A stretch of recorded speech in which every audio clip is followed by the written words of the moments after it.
Hello guys, let's start off with the session of 2025-2026 for A2 Physics और A2 Physics का पहला chapter that is motion in a circle हम लोग आज इसको शुरू करने लगे हैं। ये एक इंतहाई जरूरी चैप्टर है जिसका लिंक आगे आने वाले कई सारे चैप्टर्स में रहेगा। इसके इटसेल्फ बहुत ज़्यादा पासिबल में क्वेश्चंस नहीं है। अगर मैं अपने वेबसाइट पे भी देखूं तो मेरे ख्याल से 10 से 12 सवाल मैंने sarmahadami.com पे सॉल्व करके सर्कुलर मोशन के डाले हुए हैं।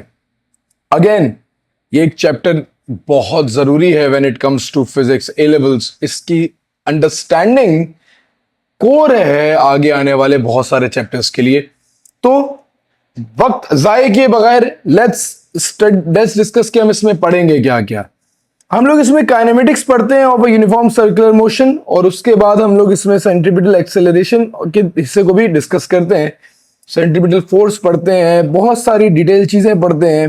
क्या होता है रेडियन, क्या होती है एंगुलर डिस्प्लेसमेंट, किस तरीके से होती है सारी चीजें, ये अजीब सा सिंबल जिसको ओमेगा कहते हैं ये क्या है, और ये सब चीजें हम लोगों ने इस चैप्टर में डिस्कस करनी है।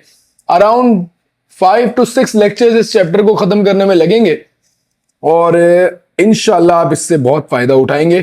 पैटर्न थोड़ा डिफरेंट रहेगा। मेरे ब्रांड न्यू नोट्स जो है वो आपको बहुत हेल्प करेंगे। तो ये सारी चीज़ों से का एक्सेस आपको जो है मेरी वेबसाइट पे मिल सकता है, तो आप उससे प्लीज़ जो है इसको विजिट कीजिएगा और सारी चीज़ें यहाँ पे क्लियर हो जाएंगी। अच्छा, सबसे पहले बात करते हैं सर सेंट्रीपिटल फोर्स। सर क्यों सेंट्रीपिटल फोर्स की बात करूं सर? क्योंकि दुनिया का हर ऑब्जेक्ट जो सर्कुलर मोशन परफॉर्म कर रहा है, चाहे वो कोई प्लैनेटरी मोशन हो, चाहे वो इलेक्ट्रॉन इर्द गिर्द घूम रहा हो न्यूक्लियस के, चाहे वो कोई गाड़ी ड्रिफ्ट कर रही हो, कोई भी सर्कुलर मोशन अगर है तो सर्कुलर मोशन को परफॉर्म करने के लिए एक फोर्स की रिक्वायरमेंट होती है and that force is known as a centripetal force.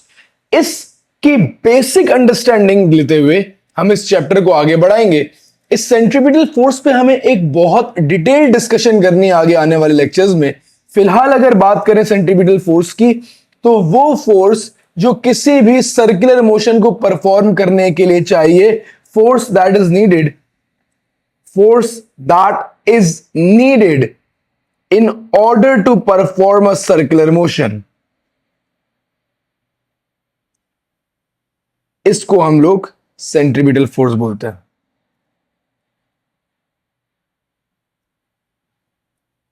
तो सर वो फोर्स जो चाहिए किसी भी सर्कुलर मोशन को परफॉर्म करने के लिए वो सेंट्रीपिटल फोर्स होगी।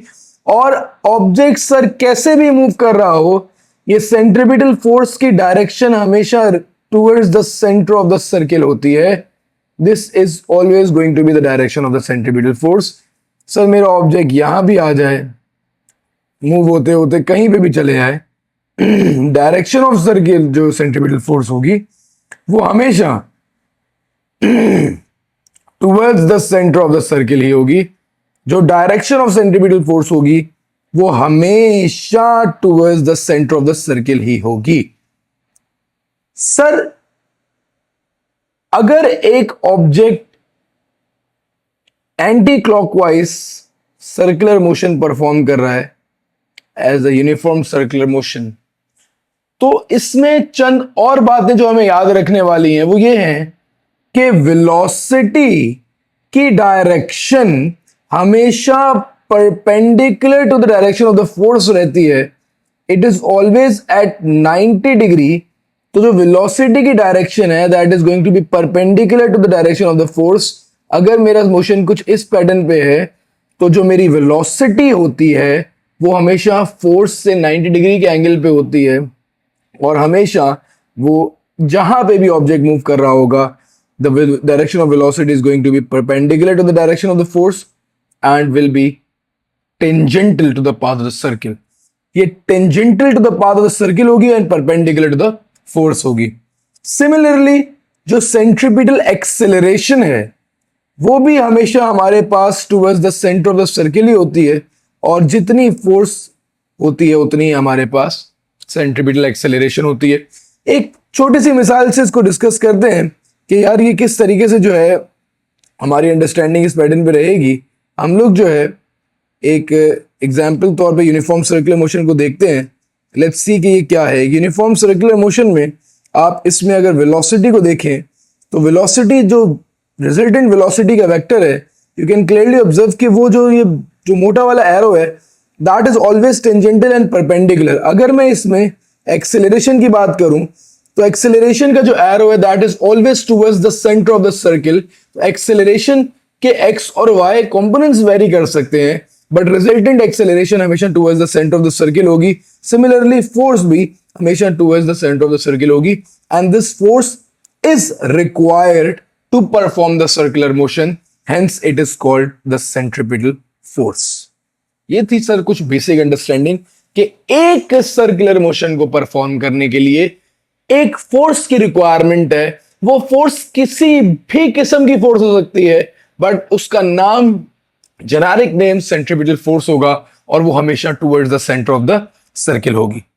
आगे बढ़ते सर, अगर हमारे पास मैं एक सर्कुलर मोशन की बात करूं, एक यूनिफॉर्म सर्कुलर मोशन की बात करूं अबाउट अ पॉइंट, तो हमारे पास एक पॉइंट के इर्द गिर्द अगर एक सर्कुलर मोशन परफॉर्म हो रहा होता है, अगर मैं इस पेंसिल से ये बात समझाने की कोशिश करूं कि let's say this is about a point और यहां से एक सर्कुलर मोशन पूरी पेंसिल परफॉर्म करती है, ये पूरा सर्कुलर मोशन परफॉर्म करती है, तो ये जो सर्कुलर मोशन मेरी पेंसिल ने परफॉर्म किया है ये एक पॉइंट के अबाउट परफॉर्म किया होगा और उस पॉइंट से इस सर्किल का जो डिस्टेंस है, सर्किल के सर्कमफेरेंस का डिस्टेंस है, वो लाजमी से तौर पे रेडियस कहलाया जाता है। अब अगर एक object, let's consider this object A, ये मैं यहां पे अपना एक माइक कर पकड़ लेता हूं, this is a fix point और ये मेरा ऑब्जेक्ट यहां से यू मूव करता है, तो यहां से यहां तक जो इसकी मूवमेंट है ये एक पाथ है। ये जो पाथ है, ये जो कर्व्ड पाथ है, इसको हम लोग ओ लेवल्स में आर्क लेंथ कहा करते थे, पर A2 लेवल्स में हम इसको लीनियर डिस्प्लेसमेंट का नाम देंगे। ये लीनियर डिस्प्लेसमेंट हमेशा S से रिप्रेजेंट की जाएगी। आज एक और नई चीज पढ़ेंगे सर कि जो मैंने जो ये मूव किया इस ऑब्जेक्ट ने, लेट्स सपोज ये बिल्कुल स्ट्रेट हॉरिजॉन्टल था and then it became vertical, तो इसने टोटल मेरा जो आर्म था, मेरे आर्म ने टोटल एक डिस्टेंस तो ट्रेवल किया, साथ ही साथ मेरे आर्म ने एक एंगल भी ट्रेवल किया और एक एंगल भी मूव किया। This angle will be known as angular displacement, इसको थीटा कहा करते थे। ये हमारे पास A2 लेवल्स में एंगुलर डिस्प्लेसमेंट कहलाएगा।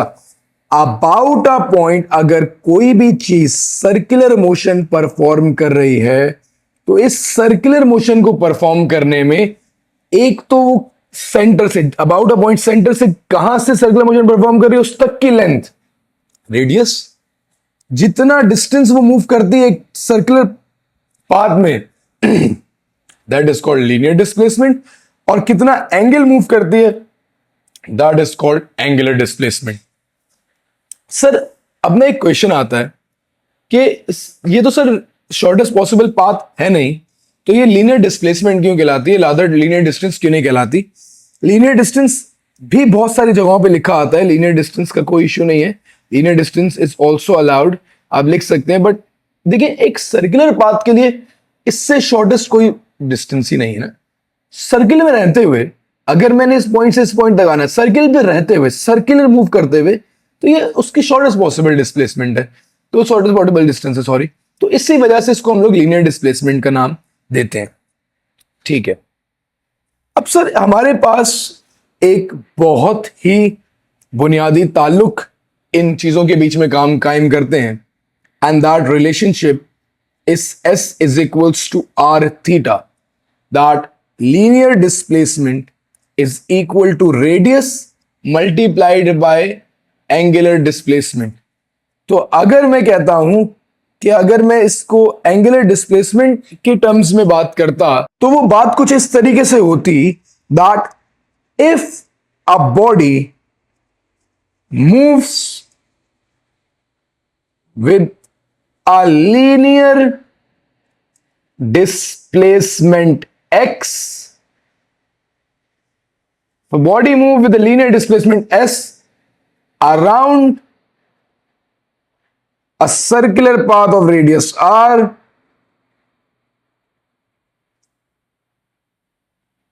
अगर एक बॉडी लीनियर डिस्प्लेसमेंट कवर करती है s और एक सर्कुलर पाथ के अबाउट ट्रेवल करती है जिसका रेडियस r है, it's angular displacement is given by s over r is equals to theta. Sir ये कुछ बुनियादी बेसिक बातें करनी जिन्होंने मैथमेटिक्स ली हुई थी एड मैथ्स या ए लेवल मैथ्स, उसमें सर्कुलर मेजर के चैप्टर में ये फॉर्मूला बहुत यूज हो रहा होता है। फर्क याद रखिएगा, यहां पे ये आर्क लेंथ नहीं है, लीनियर डिस्प्लेसमेंट है and this is the angular displacement. तो ये चीजें कुछ याद रखना जरूरी हो जाती हैं। अच्छा सर, इस फॉर्मूले की एक लिमिटेशन है that this formula is only applied when the angles are in radians. Radians एक एंगल यूनिट है, डेफिनेटली हम सब पढ़ते हुए आ रहे हैं, हमें पता है रेडियंस क्या होता है, तो इसमें कोई नई चीज नहीं है। और रेडियंस अगर नहीं पता तो इसको गौर से समझ लीजिएगा दैट 360 डिग्रीज हमारे पास 2 पाई रेडियंस के बराबर होते हैं। It's an other way of measuring the angles, ठीक है। जैसे हम लोग डिग्रीज एक मेजर ऑफ एंगल्स, इसी तरीके से रेडियंस एक मेजर ऑफ एंगल है। तो अगर मैं बात करता हूं 90 डिग्रीज की, तो 90 डिग्रीज बेसिकली इक्विवेलेंट होता है पाई बाय 2 रेडियंस के।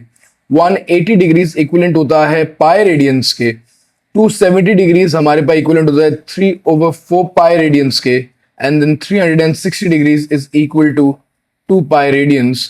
ये हमारे पास बेसिक जो है अंडरस्टैंडिंग ये है कि व्हाट इज रेडियन। तो रेडियन हमारे पास जो है it's another way of measuring the angles and that is very much needed when it comes to our A2 level circular motion. कुछ चंद बुनियादी बातें कर लेते हैं। लेट्स से कि मैं कहता हूं कि यार अगर मेरे पास 40 डिग्रीज है, मैं इसको रेडियंस में कन्वर्ट करना चाहता हूं, तो मैं यूनिटरी मेथड यूज कर लूंगा। मैं बोलूंगा क्योंकि 360 डिग्रीज बराबर होता है 2 पाई रेडियंस के, तो 40 डिग्रीज हमारे पास बराबर होगा x रेडियंस के। 40 मल्टीप्लाइड बाय 2 पाई करेंगे एंड देन इसको डिवाइड करेंगे आप 360 से, you would get the value as 2/9 pi radians, और you can even write it in decimals as well, 0.698 radians. ठीक है जी, कन्वर्ट 200 डिग्रीज इनटू रेडियंस। अगर 200 डिग्री को रेडियन में कन्वर्ट करना है तो अगेन आप यही यूज करेंगे कि 360 डिग्रीज जो है, क्योंकि 2 पाई रेडियंस के बराबर है, तो 200 डिग्रीज जो है x रेडियंस के बराबर होगा। You would just cross multiply this और जो है आपके पास रेडियन में एंगल आ जाएगा, that is going to be 3.49 radiance.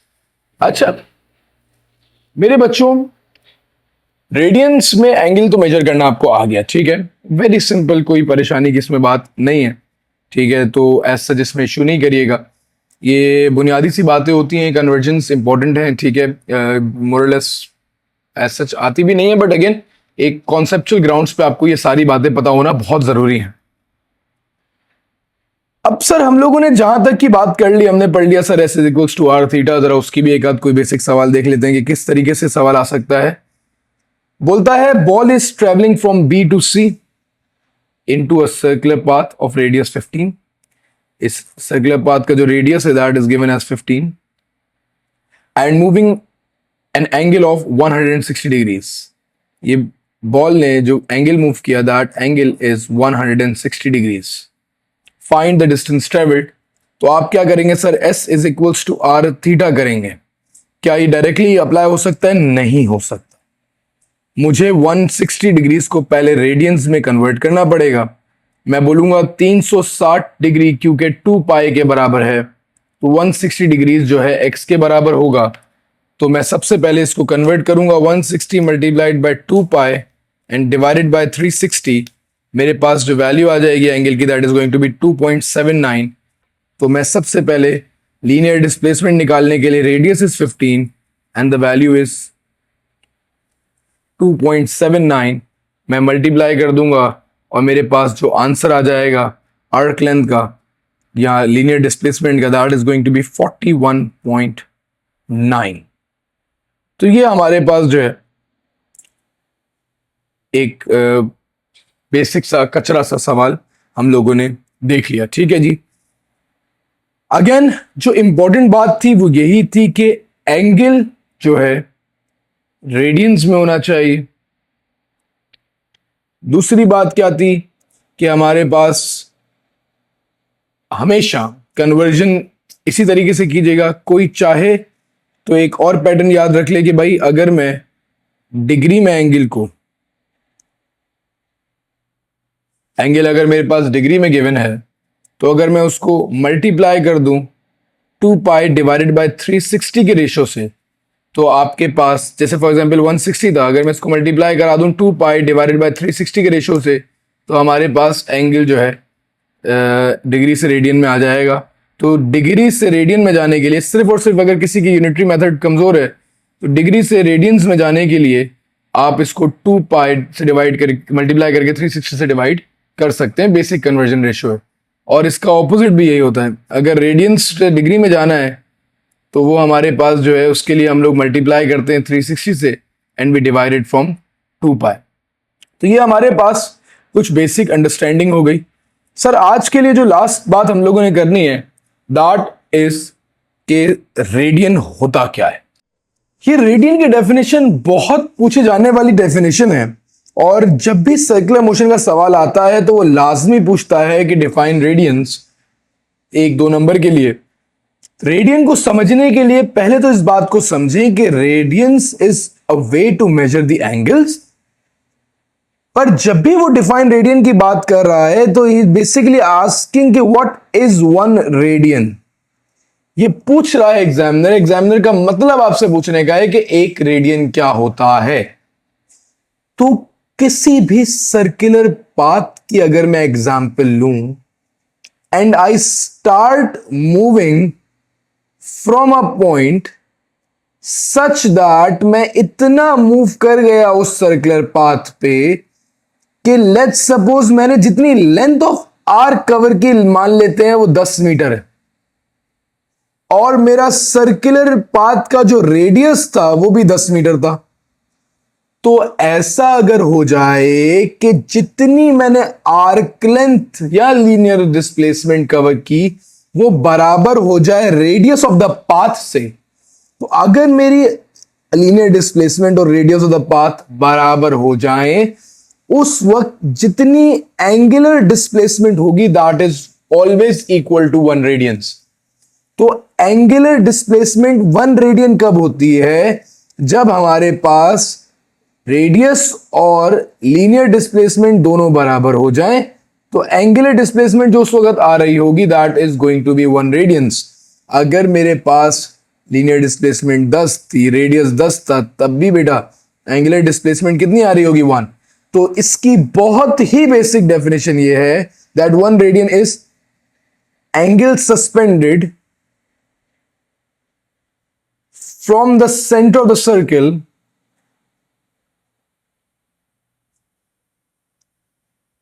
when linear displacement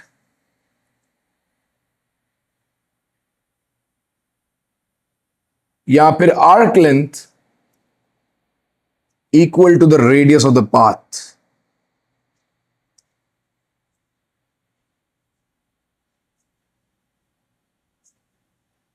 जब भी लीनियर डिस्प्लेसमेंट और रेडियस बराबर हो जाएं तो उस वक्त ऑब्जेक्ट ने, किसी भी ऑब्जेक्ट ने जितना एंगल कवर किया होगा that is known as 1 radian. उसको 1 रेडियन कहेंगे।